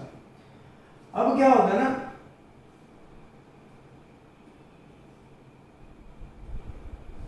अगर अगर वायर के अंदर करंट आया तो क्या होगा, वायर के अंदर करंट आएगा, यहाँ पे ये देखो, ये करंट जो है गैल्वेनोमीटर के अंदर गया तो ये कहां पे जाता है, ये बीच वाली कॉइल में जाता है। देखो यहाँ से करंट आया, ऐसे गोल गोल गोल गोल घूम के यहाँ से बाहर जाएगा। तो देखो जैसे ही ये करंट इस वायर के अंदर जाएगा ना, तो ये जो मैग्नेट होता है उसने अपना मैग्नेटिक फील्ड बना के रखा है नॉर्थ टू साउथ। अब एक मैग्नेटिक फील्ड के अंदर जब एक करंट कैरिंग कंडक्टर, ये देखो करंट कैरिंग कंडक्टर है, जब एक करंट कैरिंग कंडक्टर को परपेंडिकुलर रखोगे तो क्या होगा, उसके ऊपर एक फोर्स एक्सपीरियंस होगा। तो ये कॉइल है ना ऐसा होता है, मतलब एक ऐसा स्क्वायर शेप का होता है, ऐसे ऐसे ऐसे ऐसे अंदर वायरिंग किया रहता है और फिर नीचे निकाल दिया रहता है वायर। तो अब इसको है मैग्नेटिक फील्ड से परपेंडिकुलरली रखा है, मैग्नेटिक फील्ड इस तरफ, कॉइल इस तरफ। अब क्या होता है कि जैसे ही ये कॉइल के अंदर थोड़ा सा भी करंट होगा तो क्या होगा, this will become a current carrying conductor placed in a magnetic field. तो क्या होगा, it will experience a force, और ये क्या होगा, घूमेगा, ये टर्न होगा, ठीक है। तो ऊपर और नीचे ना इसको क्या ना दो पिवट्स दे देते हैं। पिवट मतलब क्या, एक ऐसा पॉइंट होता है जिसके अबाउट ये घूम सकता है, ऐसा रोटेट होते रहेगा। तो जैसे हल्का सा भी करंट रहेगा ना तो भी इसके ऊपर फोर्स फील होगा, और फोर्स की वजह से क्या होगा, ये टर्न हो जाएगा। अगर ये आपका कॉइल टर्न हो गया ना तो ये नीडल को भी टर्न कर देगा। तो ऐसे हल्का सा हल्का अगर करंट भी फ्लो हुआ ना तो भी वो नीडल थोड़ा सा तो हिल जाएगा और आपको ये गैल्वेनोमीटर दिखा देगा कि हाँ भैया करंट है, ठीक है। तो this is how an galvanometer is made. अभी जो एमीटर बनते हैं, जो आपके जो वोल्ट मीटर बनते हैं, वो भी सेम प्रिंसिपल पे ही बनते हैं, ठीक है। वो आपको खैर हायर क्लासेस में पता चल जाएगा कि उसका कंस्ट्रक्शन कैसा होता है, क्या होता है, ठीक है। तो ये बेसिक आपके नॉलेज के लिए था। तो देखो ये कौन से प्रिंसिपल पे काम कर रहा है, this is working on the principle of अपना इलेक्ट्रिक मोटर। इलेक्ट्रिक मोटर में भी यही प्रिंसिपल है कि when a current carrying conductor is placed perpendicularly in a magnetic field it experiences a force. तो इसमें भी फोर्स एक्सपीरियंस होगा, घूमेगा और ये नीडल को आपको घुमा देगा। तो ये गैल्वेनोमीटर दरअसल ऐसे काम करता है, ठीक है। इसमें कुछ ज्यादा नहीं था, बस इतना ही बताना था। अब हम लोग बात करते हैं इलेक्ट्रिक जनरेटर की। तो हम अंडरस्टैंड करेंगे इलेक्ट्रिक जनरेटर, और वो भी दो टाइप के होते हैं, जिसमें से हम लोग पहला एक ही टाइप अपने सिलेबस में फिलहाल एक ही टाइप है, that is the AC generator. तो एसी जनरेटर को हम लोग अंडरस्टैंड करेंगे। तो देखो उसका कंस्ट्रक्शन कुछ ऐसा होता है, ये आपका नॉर्थ पोल है और यहाँ पे आपका साउथ पोल है, मतलब बराबर बेसिकली ये हॉर्स शो मैग्नेट के नॉर्थ और साउथ पोल है, ठीक है। अब ये जो नॉर्थ और साउथ पोल होते हैं उसके बीच में एक आपका कॉइल रख दिया जाता है, आर्मेचर कॉइल जिसको कहते हैं, ठीक है। और ये आर्मेचर कॉइल का जो है ये डॉटेड लाइन जो है ये इसका एक्सिस ऑफ रोटेशन है। क्या है ये, एक्सिस ऑफ रोटेशन। अब ये जो कॉइल होता है इसको भी एक एक्सेल पे माउंट किया जाता है। तो ये एक्सेल हो गया इसका, मैं एक्सेल को अलग कलर से दिखाता हूँ, कहाँ गया रेड।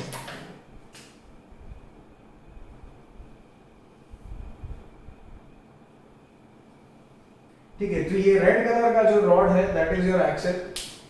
अब क्या होता है ना, हम लोगों ने देखा था कि armature coil is connected to split rings in electric motor. यहां पे ऐसा नहीं है, यहां पे क्या है ना, there are something called slip rings, ठीक है।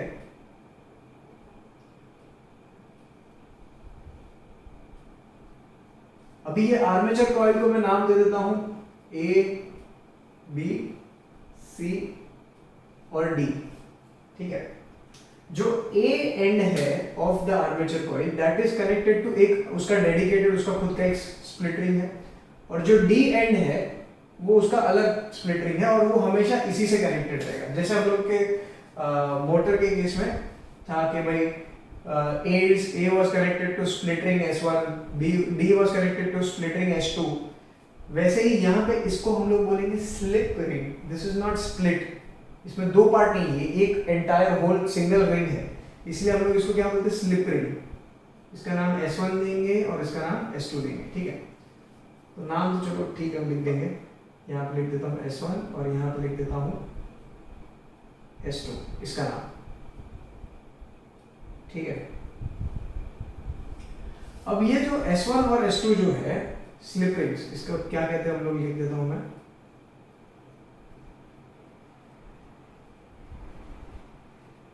Slip ring. अब ये slip rings are connected to brushes. कौन से? Carbon brushes. ठीक है, तो ब्रश का नाम दे देते हैं हम B1 और इसका नाम दे देते हैं हम B2। अब ये जो ब्रश है वो हमेशा ये स्प्लिट रिंग से कनेक्टेड होते हैं, मतलब ऐसे ऐसे घिसते रहते हैं आपस में। तो आपने मोटर्स में देखा होगा कि काफी टाइम के बाद आपका मोटर्स काम करना बंद हो जाता है। क्यों बंद हो जाता है? खराब नहीं हुआ है। काफी बार क्या होता है ना, ये जो स्प्लिट रिंग या स्लिप रिंग जो भी हो, वो ब्रश के अगेंस्ट में घिसते रहता है, कॉन्टैक्ट में रहता है हमेशा और घूमता है। तो क्या होता है, घिसाई होता है, थोड़ा बहुत फ्रिक्शन की वजह से क्या होता है ना कि ये कार्बन ब्रश है ना धीरे धीरे वेयर आउट हो जाएगा। जैसे कि आप कार में नया टायर डालो तो नया रहता है तो उसका डिजाइन एकदम अच्छे से दिखता है, फिर बाद में वो टायर वो काफी उसको यूज किया है, करने के बाद वो टायर टकला हो जाता है, उसके ऊपर का सारा डिजाइन गायब हो जाता है, सब रबड़ कम हो जाता है उसका। ठीक है, और एकदम फ्लैट हो जाता है, मतलब एकदम टकला टायर हो जाता है। तो those tyres are called worn out, मतलब उसका पूरा लाइफ खत्म हो गया, अभी उसके ऊपर वापस से नया रबड़ चढ़ाना पड़ेगा, तो उसको रीट्रेडिंग करना पड़ता है। वैसे ही ये जो ब्रश जो है ये घिस घिस के ना ये भी खत्म हो जाता है। तो बाद में अभी क्या होगा कि ये ब्रश इसके स्लिप रिंग के कांटेक्ट में ही नहीं रहेगा।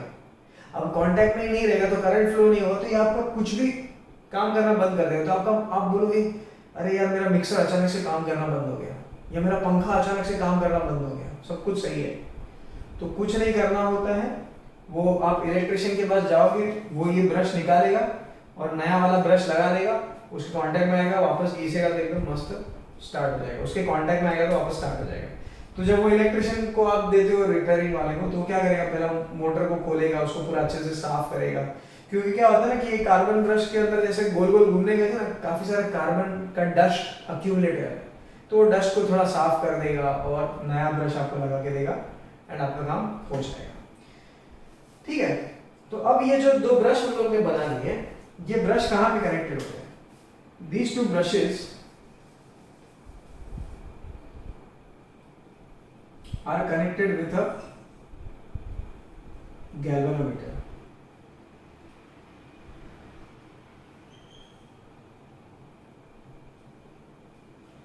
ठीक है, यहाँ पे एक गैल्वेनोमीटर है जिसमें यहाँ पे बीच में एक नीडल होगा। तो अब ये काम कैसे करता है? देखो जेनरेटर है, ठीक है, तो ये हमको बिजली देगा, हमको इसमें करंट सप्लाई नहीं करना है। किसी ने सोचा हो यहाँ पे बैटरी लगाएंगे, नहीं भाई, बैटरी हम लोग मोटर में लगा देते हैं कि भाई मोटर को क्या है, हम लोग करंट देना है तो वो अपने को काम करके देगा। यहाँ पे हम लोग को काम करना है और बदले में वो अपने को इलेक्ट्रिसिटी प्रोड्यूस करके देगा। तो काम क्या करना है, हमारा काम है इसको रोटेट करना। ये जो रॉड है ना, लाल वाले रॉड को, इसको रोटेट करना है। लेट्स से हम लोग एंटी क्लॉकवाइज डायरेक्शन में रोटेट करेंगे। ठीक है, तो अभी देखो इसका कंस्ट्रक्शन कैसा है, समझा देता हूँ। ये हॉर्सशू मैग्नेट के दो पोल्स हैं, दो पोल्स के बीच में आपने क्या रखा है, एक आर्मेचर कॉइल रखा है। इसको पता है सब लोग को आर्मेचर कॉइल कहते हैं ना। आर्मेचर कॉइल का जो ए वाला एंड है that is connected to slip ring S1, and जो डी वाला एंड है that is connected to slip ring S2। Now brush B1 and B2 are in contact with slip ring S1 and S2 respectively. Now brush B1 and B2 are connected with the help of a galvanometer। मतलब दोनों को कैसे connect किया है, galvanometer के through. एक galvanometer लगा दिया, इसका एक डंडी यहाँ पे और दूसरा डंडी यहाँ पे कनेक्ट कर दिया। ठीक है, उसको लेग्स बोलते हैं, लेग्स ऑफ द कैलकुलेटर। वैसे कुछ नहीं, लूज वायर होता है, उसे कनेक्ट करना होता है और कुछ नहीं। तो ये आपका कंस्ट्रक्शन हो गया। Now these two slip rings are mounted on an axle. ठीक है, ये लाल वाला जो है इसको मैं क्या लिख देता हूं, एक्सेल। AXLE या AXEL होता पता नहीं, AXLE लिखते हैं फिलहाल के लिए तो। ठीक है, ये आपका एक्सेल है। अब क्या करना है ना, इसको आपको रोटेट करना है। ठीक है, आप मैकेनिकल वर्क करोगे, बदली में वो आपको इलेक्ट्रिसिटी प्रोड्यूस करके देगा। कैसे? अब लेट्स से इसको मैं एंटी क्लॉकवाइज सेंस में रोटेट कर रहा हूं। अब जब इसको मैं एंटी क्लॉकवाइज सेंस में रोटेट करूंगा तो क्या होगा, ये सेगमेंट AB जो है ये नीचे जाएगा और ये वाला जो पार्ट है वो ऊपर जाएगा। देखो एंटी क्लॉकवाइज मतलब कैसा, अगेंस्ट द क्लॉक। तो ये साइड AB जो है नीचे जाएगा और साइड CD ऊपर जाएगा।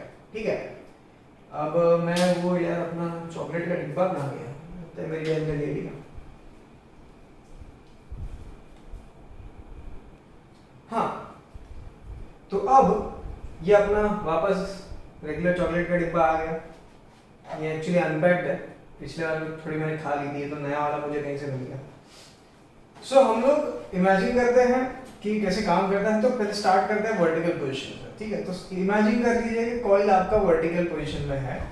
ठीक है, जो साइड AB है, ABCD है। ठीक है, तो सेगमेंट AB आपका सबसे नीचे है एंड सेगमेंट CD जो है वो आपका सबसे ऊपर है।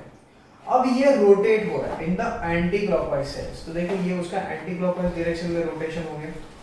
ठीक है, तो अब ये वर्टिकल पोजीशन से एंटी क्लॉकवाइज सेंस में जाएगा। तो सेगमेंट AB ऊपर की तरफ जा रहा है और सेगमेंट CD नीचे की तरफ जा रहा है। ठीक है, तो segment CD, let's write it like this, it is going downward. देखो ये आपका एंटी क्लॉकवाइज सेंस हो गया। ठीक है, तो सेगमेंट CD जो है वो नीचे जाएगा एंड AB जो है वो ऊपर जा रहा है। तो AB कहां पे जाएगा भाई, वर्टिकल पोजीशन से AB आपका जा रहा है ऊपर और ये जा रहा है आपका नीचे। ठीक है, तो अब करंट का डायरेक्शन जो है उसको कैसे पता करेंगे कि भाई इसको घुमाया है हम लोग ने, वी स्टार्टेड रोटेटिंग। ठीक है, इसको घुमाना शुरू किया तो ये घूम रहा है, तो करंट किस तरफ जा रहा है। तो चलो पहले पता कर लेते हैं कि वर्टिकल पोजीशन से करंट किस तरफ जा रहा है। तो AB आपका ऊपर जा रहा है। तो ठीक है, मैग्नेटिक फील्ड इस तरफ, मेरा जो सेगमेंट AB है उसका मोशन किस तरफ हो रहा है, ऊपर की तरफ। तो करंट कहां से कहां जाएगा, A से B जाएगा। ठीक है, तो करंट में कैसे लिख देता हूं, A से B जा रहा है। ठीक है, फिर मेरा जो पार्ट CD है वो ऊपर से नीचे आ रहा है, तो उसका मोशन कैसा है, डाउनवर्ड। तो मैग्नेटिक फील्ड, ठीक है, मोशन डाउनवर्ड, थंब मेरा मोशन दिखाएगा downward and current will be from, देखो ऐसे आपकी तरफ है तो C से D, तो current will be from C to D। तो देखो नेचुरल सी बात है, A से B जा रहा है तो यहाँ से घूम के नीचे आएगा, C से D जाएगा। तो ये आपका करंट का डायरेक्शन हो गया। ठीक है, A से B और ये C से D। तो धीरे धीरे धीरे धीरे ये जब वर्टिकल पोजीशन में यहाँ पे 0 है, अब ये घूमते घूमते घूमते हॉरिजॉन्टल हो गया। तो क्या हो गया कि ये अपने वर्टिकल हाइट से जो सेगमेंट CD था वो एकदम हॉरिजॉन्टल हो गया। AB जो है नीचे से ऊपर जाके एकदम हॉरिजॉन्टल हो गया। तो वर्टिकल पोजीशन में लेट्स से जब आपका कॉइल वर्टिकल पोजीशन पे है, ठीक है, तब इसमें करंट कहां से कहां फ्लो हो रहा है, वर्टिकल पोजीशन में था पहले तो करंट तो 0 था। तो मैं यहां पे लिख देता हूं 0 डिग्री जब घूमा है तब इसका करंट कितना है, 0 करंट। ठीक है, जैसे ही ये घूमना शुरू हुआ तो 0 से इसका करंट बढ़ना स्टार्ट हुआ, हॉरिजॉन्टल आते आते 90 डिग्रीज मूव होते होते गैल्वेनोमीटर का जो डिफ्लेक्शन है वो पूरा मैक्सिमम पे चला जाता है। ठीक है, तो मुझे पता चल जाता है कि 90 डिग्री पे मेरा जो करंट है वो मैक्सिमम है। ठीक है, और तब आपका कॉइल कैसा होता है, हॉरिजॉन्टल हो जाता है। ठीक है, तो ये कॉइल आपका ऐसे हो गया। अब देखो ये पहले आपका ऐसा था, ये मूव होना स्टार्ट हुआ, CD परपेंडिकुलर हुआ, AB परपेंडिकुलर हो गया, 90 डिग्री पे आ गया पूरा आपका कॉइल। अब और 90 डिग्री घुमाता हूं तो अब CD का मूवमेंट नीचे हो जाएगा। तो अब और 90 इसमें ऐड करूंगा तो ये हो जाएगा 180, नहीं सॉरी कितना हो जाएगा, हाँ 180 डिग्री। तो इसमें क्या वापस से वर्टिकल हो गया, ये आपका कॉइल आपका वर्टिकल पोजीशन में आ गया। अब वापस मैक्सिमम से जब ये वर्टिकल पोजीशन पे आ जाएगा, देखो पहले ऐसा था, ऐसे घूमा, फिर वापस ये ऐसे आएगा, हॉरिजॉन्टल हुआ, पहले वर्टिकल था फिर हॉरिजॉन्टल हुआ, फिर वापस घूमेगा 90 डिग्री तो वर्टिकल हो जाएगा। अब की बार क्या होता है ना कि ये मैक्सिमम करंट पहुंचने के बाद ये जीरो हो जाता है करंट, तो यहाँ पे करंट हो जाएगा जीरो। देखो कॉइल कभी भी वर्टिकल रहेगा तो उसमें करंट जीरो ही हो जाएगा। क्यों? क्योंकि जो साइड अभी पहले ऐसा था, ठीक है, पहले वर्टिकल था, मूव हो गया हॉरिजॉन्टल हो गया, ठीक है, करंट मैक्सिमम हो गया, ठीक है। अब जब ये वापस वर्टिकल की तरफ जा रहा है तो current will go on reducing. क्यों? क्योंकि एक बार आप वर्टिकल पोजीशन में आ गए तो साइड ए बी ना ज्यादा ऊपर जा पाएगा, साइड सी डी उससे ज्यादा नीचे नहीं जा पाएगा। या फिर अगर ये ऐसा होता था तो सी डी अगर ऊपर जा रहा है लेट्स से, तो सी डी भी एक हाइट तक मैक्सिमम ऊपर पहुंच गया, उसके बाद अपवर्ड मूवमेंट बंद तो करंट बंद। इसमें सी ए बी जो है वो नीचे जा रहा है तो इसमें भी डाउनवर्ड मूवमेंट जितना मैक्सिमम था कर लिया, अब डाउनवर्ड मूवमेंट और नहीं हो रहा है तो मतलब करंट स्टॉप हो गया, मतलब करंट भी स्टॉप हो जाएगा। तो इसलिए वापस वर्टिकल जब हो जाएगा तो सेगमेंट ए बी का अपवर्ड मूवमेंट मैक्सिमम हो गया, सी डी का मैक्सिमम हो गया, नो मोशन फर्दर, तो इसलिए ये जीरो हो जाएगा। अब देखो अब क्या होगा, अभी ऐसा था, अब ये हाँ पहले कैसा था, ऐसा था, अब घूम के ऐसा हो गया। अब इट इज गोइंग फर्दर, अभी कंटिन्यूसली वही एंटी क्लॉकवाइज डायरेक्शन में ही घूम रहा है।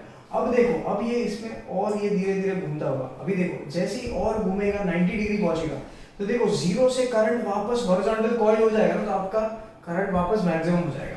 तो यहाँ पे इसमें और मैं 90 डिग्री ऐड करूंगा तो टोटल रोटेशन कितना हो गया है, 270 डिग्री हो गया, और अभी आपका कॉइल कितना हो जाएगा, मैक्सिमम हॉरिजॉन्टल पोजीशन पे आ गया, वापस मैक्सिमम करंट हो जाएगा, इसके अंदर करंट कितना हो जाएगा, मैक्सिमम। लेकिन ये जो करंट होगा ये अभी उल्टे डायरेक्शन में फ्लो होगा।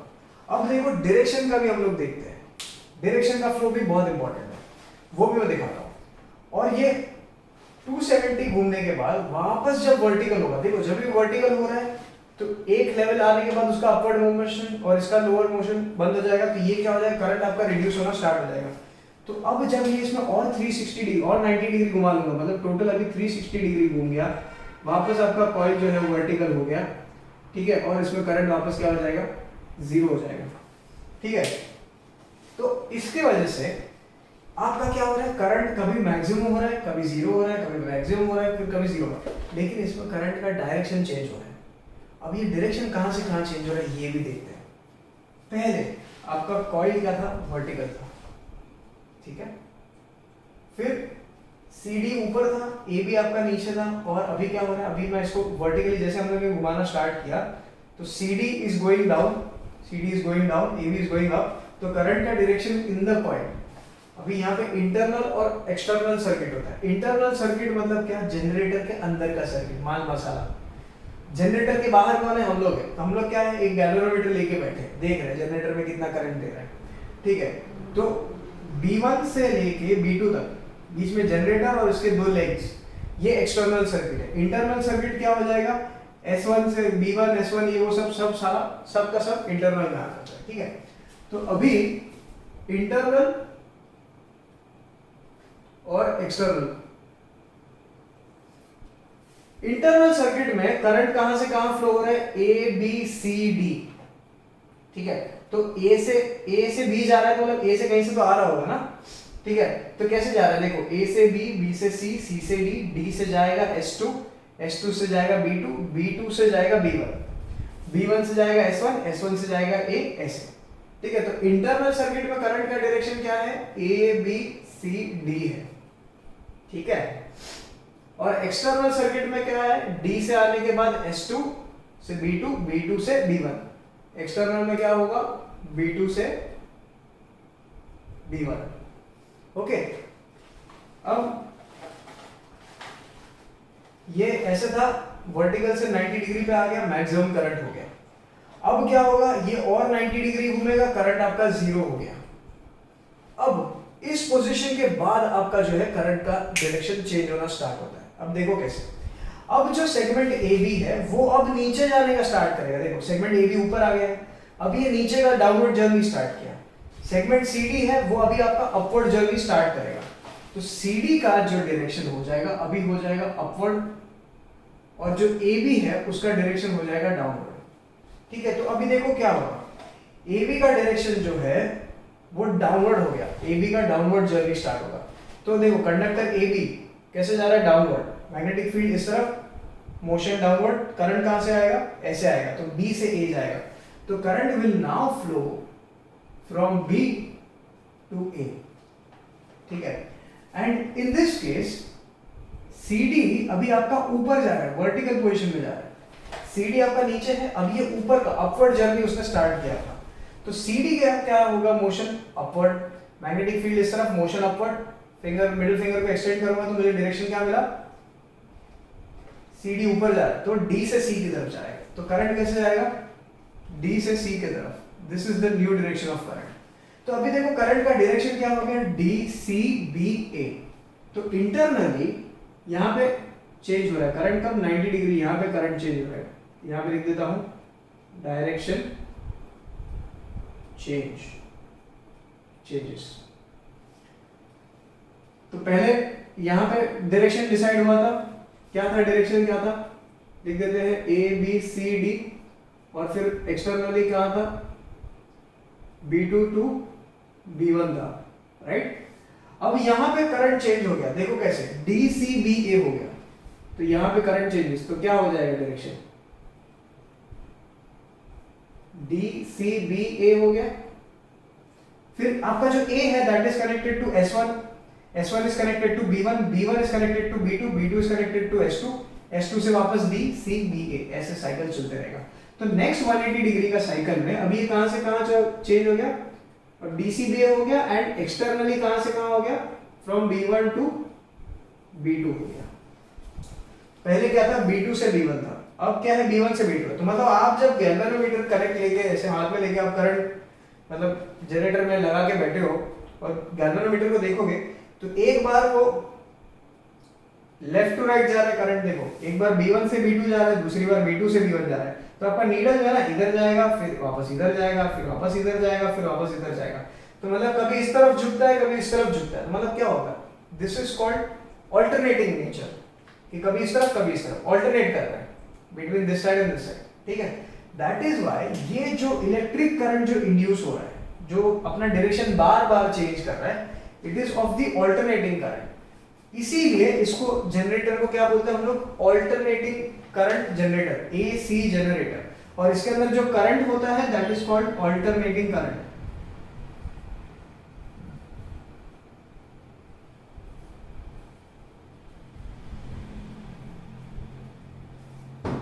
इसको क्या कहते हैं, ऑल्टरनेटिंग करंट। नाउ ये करंट है ना फ्लक्चुएट होता है, जीरो से मैक्सिमम, मैक्सिमम से वापस जीरो, देखो ना, जीरो से मैक्सिमम, मैक्सिमम से जीरो, जीरो से वापस मैक्सिमम, मैक्सिमम से जीरो। और यहां पे नोट करना है करंट का डायरेक्शन चेंज हो रहा है। तो इसका अगर मैं ग्राफ बनाऊं तो कुछ ऐसा बनेगा, देखो ऐसा, ठीक है। इसको मैं अगर चेंज कर देता हूं आपके लिए, तो समझ लो यहां पे मैं 90 डिग्री लिखता हूं, तो 90 डिग्री पे वर्टिकल पोजीशन में, या इसको 0 डिग्री ही लिखते हैं, चलो छोड़ो कोई बात नहीं, 0, 90, 180, 270 और इसको 360 लिख देते हैं, ठीक है। जब 0 डिग्री पे, मतलब जब ये वर्टिकल है, अभी तक घुमा नहीं है, तब इसके अंदर करंट कितना है, 0 है। अब जैसे 0 से ये 90 डिग्री घूमता है, हॉरिजॉन्टल होता है, इसका करंट देखो मैक्सिमम हो जाता है, करंट मैक्सिमम, देखो यहाँ पे लिखा है मैक्सिमम करंट, यहाँ पे देखो करंट आपका जो है maximum, this is angle versus current, यहाँ पे मैक्सिमम करंट है। फिर क्या होता है, ये हॉरिजॉन्टल होने के बाद ये वापस वर्टिकल होने की कोशिश करता है, तो वापस वर्टिकल होते होते क्या होता है, इसका करंट ड्रॉप होता है और 0 करंट हो जाता है। तो 180 डिग्री आते आते इसका करंट क्या हो जाएगा, 0 हो जाएगा। अब आप बोलोगे कि सर वर्टिकल पोजीशन में करंट 0 क्यों हो रहा है, क्योंकि उस टाइम पे जो सेगमेंट आपका AB है, CD है, they are not intersecting with the magnetic field lines, और ज्यादा कुछ इंटरसेक्शन है ही नहीं, मैग्नेटिक फील्ड लाइन सारा उस कॉइल के आर पार चला जा रहा है, तो इंटरसेक्ट कर ही नहीं पा रहा है कॉइल। तो जब आर पार चला जाएगा तो कोई इंटरसेक्ट नहीं करेगा, अगर कोई कॉइल इंटरसेक्ट नहीं कर रहा है तो करंट इंड्यूस होगा क्या, नहीं होगा, इसलिए करंट यहाँ पे 0 हो जाता है। अब जैसे ही ये वापस हॉरिजॉन्टल होगा, तो देखो ये cut cut cut cut cut करते हुए, ये मैग्नेटिक फील्ड लाइंस को कट करते हुए हॉरिजॉन्टल होगा, तो इसके अंदर करंट और इंड्यूस होगा, ठीक है। तो देखो 180 से बाद में क्या होता है, वापस ये और घूमना स्टार्ट करता है, तो वापस हॉरिजॉन्टल होते होते करंट देखो काटते हुए जाएगा, मैग्नेटिक फील्ड लाइंस इंटरसेक्ट हो रही है, कट हो रही है, तो करंट और बढ़ जाएगा बढ़ जाएगा बढ़ जाएगा, मैक्सिमम नेगेटिव मैक्सिमम पहुंच जाएगा। क्यों नेगेटिव मैक्सिमम? क्योंकि मैंने बोला यहाँ पे डायरेक्शन चेंज हो रहा है। तो अगर A B C D direction को अगर हम लोग पॉजिटिव बोलते हैं, तो D C B A direction में अगर करंट जा रहा है तो उसको नेगेटिव बोलेंगे, उसका ऑपोजिट। ठीक है, इसीलिए मैंने यहाँ पे नेगेटिव मैक्सिमम दिखाया। देखो तो ये जब वापस हॉरिजॉन्टल हो जाएगा ऐसे, पहले देखो यहाँ पे ऐसे स्टार्ट किया था, यहाँ से ऐसे हुआ, फिर वापस वर्टिकल होगा, तो जब वापस वर्टिकल हो जाएगा तो जीरो हो गया। अब ये वापस हॉरिजॉन्टल हुआ है, ठीक है, तो यहाँ पे क्या हो जाएगा, 270 डिग्री पे नेगेटिव मैक्सिमम पे, मैक्सिमम करंट पे पहुंच गया। अब ये फाइनल 90 डिग्री घूमता है, तो वापस हॉरिजॉन्टल से वो वर्टिकल की तरफ जा रहा है, तो करंट उसका जीरो होते जाएगा होते जाएगा होते जाएगा, वर्टिकल पोजीशन पे पहुंच गया। अब इसके बाद कोई नया मैग्नेटिक फील्ड लाइंस कट नहीं होगा, क्योंकि अपवर्ड मोशन खत्म हो गया, डाउनवर्ड मोशन इसका खत्म हो गया, कोई नया मैग्नेटिक फील्ड लाइन कैंसिल नहीं होगा, तो सारा मैग्नेटिक फील्ड लाइन ऐसे ही चला जाएगा आर पर, कोई काटते हुए नहीं जाएगा। तो यहाँ पे करंट क्या हो जाएगा, आपका जीरो हो जाएगा। इसीलिए वापस जब ये 360 पे पहुंचता है तो करंट भी आपका मैक्सिमम नेगेटिव मैक्सिमम से होते हुए वापस जीरो पे पहुंच जाता है। फिर बाद में वापस ये और घूमेगा, तो ये वापस यही साइकिल स्टार्ट होगा। तो मतलब ये कैसा हो जाएगा पता है, इसका ग्राफ है ना, आपको अगर बनाना है तो ऐसा दिखेगा कुछ, तो इसको बोलते हैं हम लोग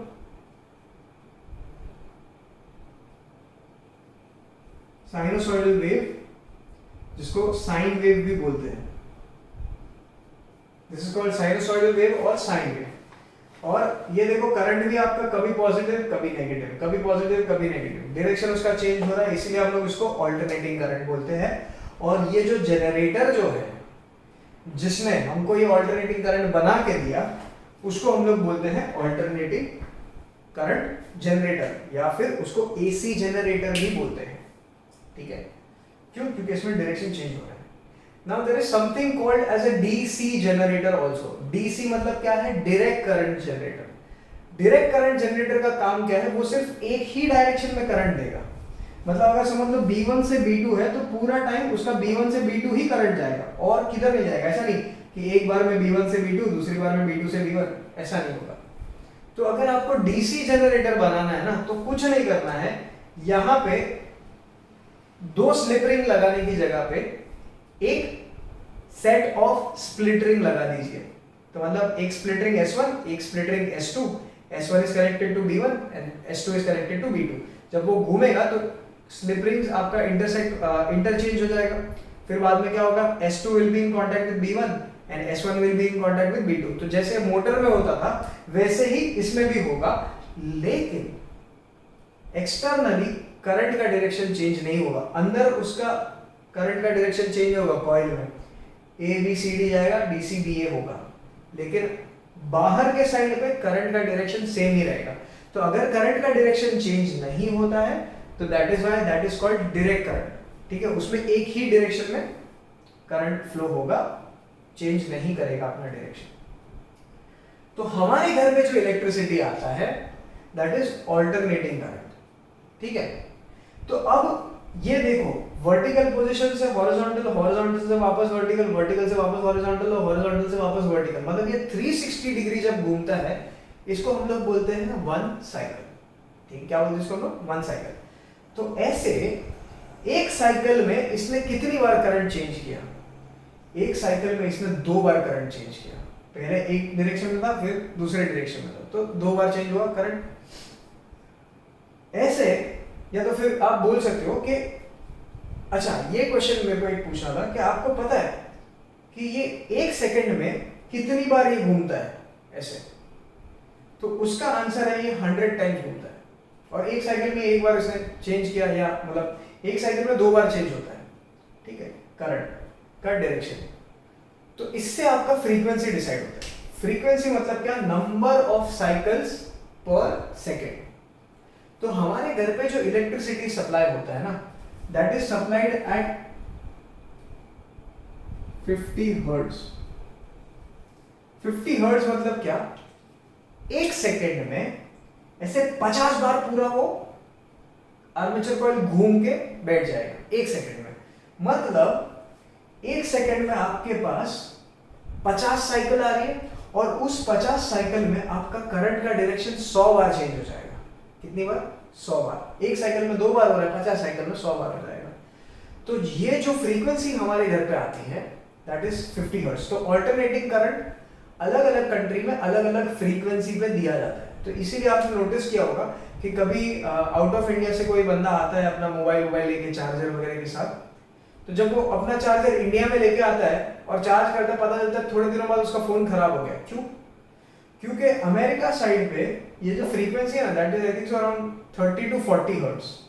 ठीक है, तो उन लोग अमेरिका में, पूरे अमेरिका में 40 हर्ट्ज या 30 हर्ट्ज एक ही फ्रीक्वेंसी पे, 30 हर्ट्ज लेट्स से 30 हर्ट्ज पे ही सारे घर पे बिजली पहुंचाई जाती है। मतलब अमेरिका में जो लोग हैं उनके घर पे जो इलेक्ट्रिसिटी आती है वो 1 सेकंड में 30 साइकिल्स कंप्लीट करती है। हमारे यहाँ पे जो इलेक्ट्रिसिटी आता है वो 1 सेकंड में 50 साइकिल्स कंप्लीट करती है। तो जो इंडिया में जो इलेक्ट्रॉनिक्स मैन्युफैक्चर होते हैं या इंडिया का मार्केट ध्यान में रख के जो मैन्युफैक्चरर्स इलेक्ट्रॉनिक आइटम्स सेल करते हैं, वो इस फ्रीक्वेंसी के हिसाब से अपने इक्विपमेंट को बनाते हैं, अपने अप्लायंस को बनाएंगे। जिसको अमेरिका में बेचना है वो 30 हर्ट्ज के हिसाब से बना के बेचेगा वहां पे। क्योंकि अगर फ्रीक्वेंसी चेंज हो जाएगा तो ये सब सारा चीज गड़बड़ हो जाता है एंड आपका डिवाइस जल्दी से खत्म हो जाएगा, खराब हो जाएगा। ठीक है, so this is just an information. तो इंडिया में इलेक्ट्रिसिटी सप्लाइड एट 50 हर्ट्ज, ये आपको याद रखना है। और आपको ये भी याद रखना है कि 1 सेकंड में 2 बार साइकिल, 1 साइकिल में 2 बार आपका करंट डायरेक्शन बदली करता है। ठीक है, so this is all that you need to know about the AC generator. With this we complete the electromagnetic induction वाला part. अब एक छोटा सा पार्ट बाकी है। Now this video has already extended so much, so I will not take much of your time. तो in the next class that would be the final lecture for effects of electric current. उसमें मैं थोड़ा house hold circuits के बारे में बताऊंगा कि घर का अपना वायरिंग कैसा होता है, शॉर्ट सर्किट किसको कहते हैं, इलेक्ट्रिकल फ्यूज क्या होता है, उसका काम क्या होता है, वो सारी बेसिक बातें हम लोग उसमें डिस्कस करेंगे।